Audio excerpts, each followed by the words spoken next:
very close. It's going to be as large as the full moon, and it's going to grab the Great Atlantic Rift and pull it up. And people don't realize that the continents are granite and they float on the magma core, so they're just floating there. So the Great Atlantic Rift is a line of mountains right down the center of the Atlantic Ocean from Iceland to Antarctic, and there's an upwelling of magma right there. And as the North Pole of Planet X is in line with the sun, as Planet X is in line with the sun, and the North Pole is pointed at the Earth, it's every day when the Atlantic Ocean faces the sun. The Atlantic Rift gets pulled down towards Planet X, and then as the Earth continues to turn, it gets released, because when the North Pole of Earth starts going towards the North Pole of Planet X, then it gets pushed back. But so eventually what's going to happen is Planet X is going to grab the crust. It's going to be close enough that the crust will stop turning with the core. So nothing changes the core, and nothing changes the North Pole of Earth pointing up. But what's going to happen is Planet X is trying to go by, and the day it goes by, it's going to grab the crust and slide it up over the North Pole and then let go of it. And when it lets go of it, the new North Pole is going to be the eastern tip of Brazil, Recife, Brazil, and there's going to be 600-foot tidal waves, followed by the tail of Planet X brushing the Earth with all these rocks, which was one of them was the meteor over Russia. So you're talking catastrophe here. Absolute catastrophe. The roiling of the magma deep in the core of the Earth is causing these quakes and these other shifts. The north end of South America is going to move to the west. The north end of Africa is going to move to the east. The Atlantic is going to get wider. The Pacific is going to get narrower. So there's all these things. And the Zetas had said there was an event calendar, and 7 was preliminary Earth changes, 8 was massive social change, and 9 was worldwide volcanoes, earthquakes, and sinkings.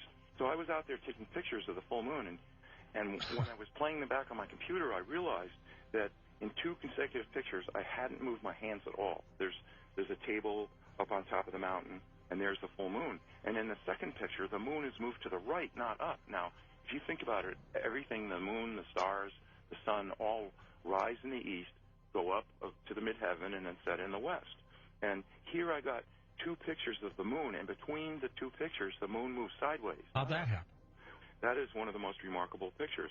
Now, I've gone out and watched Sirius rising and Orion rising in the east, and then I go back 20 minutes later, and all of a sudden it's like 45 degrees further south, but it isn't any higher in the sky. Now, why would that be? That's because every single day, Planet X pulls the magnetic bar of the Great Atlantic Rift down towards it, and then as the Earth continues to shift and the Atlantic no longer faces the sun, then the North Pole, which doesn't like the North Pole of Planet X, pushes the North Pole of the Earth back. So you get these wobbles, and what you get is this gigantic loops in the jet stream.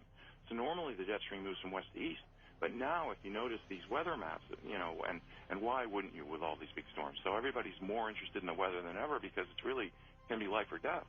And what you get is these giant arcs of cold air coming down from the Arctic, and 30 miles to the east, you've got this giant arc of tropical air coming up from the Caribbean, and you've got this clash of fronts that makes these gigantic storms. If anybody thinks I'm making this stuff up, I mean, go do a search in Wyoming. Dick Cheney tried to get the Wyoming legislature, and he only failed by a few votes, to buy a used aircraft carrier. Now, what in the hell would Wyoming use? There's no water there, is there? Well, that's the thing is, Edgar Cayce said that Omaha was going to be the greatest seaport in North America after pole shift, and evidently he's planning that the Mississippi will split wide, or saltwater will go up to the Great Lakes, and then up the Missouri and the Platte Rivers, and then maybe the Red River. And I guess they were planning to, keep it, in the Great Lakes or in the Gulf, and then float it right up to Wyoming. But you can see why he would want that. It's got nuclear power. It's got a hospital that holds 5,000 people, and he could load it with fighter strike jets, and be king of the world. And you look at the billionaires around the earth; they're trying to start their own space program. So you've heard of the idea of these deep underground bunkers everybody was going to head to. Yeah. But how well are they going to survive in 10+ power earthquakes? So they're not. But then after pole shift, at the hour of pole shift, when the tidal waves start, then everyone's going to. After that, there won't be any earthquakes, so people are going to want to be underground, because how are you going to survive the swall of rocks? Will he announce it? To me, it sounds like he's compelled to.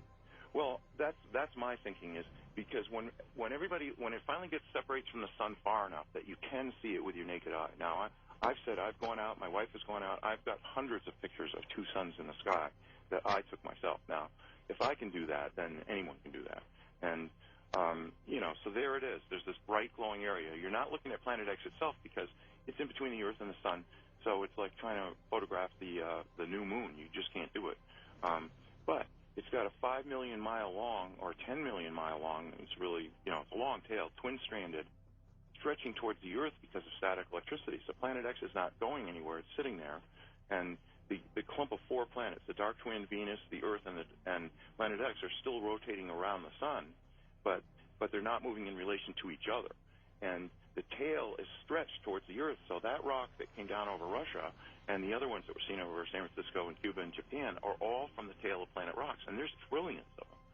So this is going to be a big disaster. So when the president announces it, and I mean, I'm not sitting in his office and privy to whatever they're deciding, but I can tell you this.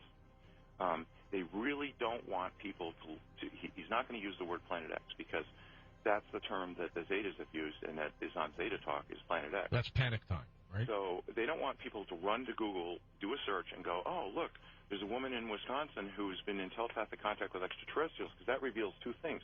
We're about to have giant disasters, and second of all, there are extraterrestrials who have been telling the truth since 1995. So they don't want to do that. So he's going to say, look, Reagan signed an executive order making it top secret.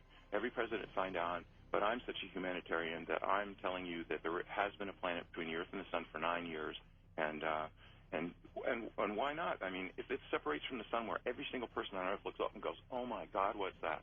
And the glowing area, the thing that's at the 5 o'clock position, is the tail, which is sort of transparent, translucent, whatever you want to say, because it's a cloud of dust or red iron oxide dust. It's lit by the sun, and you can see that from Earth. So that's what people are taking pictures of, is the tail of Planet X stretching towards the Earth. And you can't see Planet X itself, but one of these days, when it gets far enough from the sun, you are going to see it. And then at that day, George, don't you think everyone's going to go, the government couldn't tell us there's a plane? Sure, absolutely. No. And they're never going to believe another word the government ever says again for any reason. You think if you're president, you can just announce whatever the hell you want. And no, you can't, because there are people, the elite and the rich and the powerful, don't want you to stop going to your job. I mean, if they announced the whole truth, do you think anyone would show up for their job? Pilots, policemen, firemen, truck drivers? No, people would want to be with their friends and families. Gordon, are you saying then in our solar system we've got a dark twin to Earth, we've got a burned-out binary star, and we have Planet X? No, the binary star is quite a distance away. That's why it takes 3,657 years for Planet X to return. So it's something we've never seen because it's burned out, but it is a huge body, and that's where it started. And evidently, Planet X has been coming here at least 2 billion years. So, it wasn't that the Anunnaki were always there. They reached a point where they decided they wanted to powder the gold and put it in their atmosphere to keep the planet a little bit warmer. It's got giant hot magma in its core, and it's got water, which has the highest specific heat of any substance in the universe, so it holds heat. It takes longer to heat water than anything in the universe, and water holds heat longer than any. So, but they were getting cold, so that's where the whole quest for gold came from. You to vote on the news, and here's the winner. There is a huge, hidden, heavenly body right here in our solar system. Evidence is mounting that either a brown dwarf star or a gas giant planet is lurking at the outermost reaches of our solar system, far beyond the planet Pluto.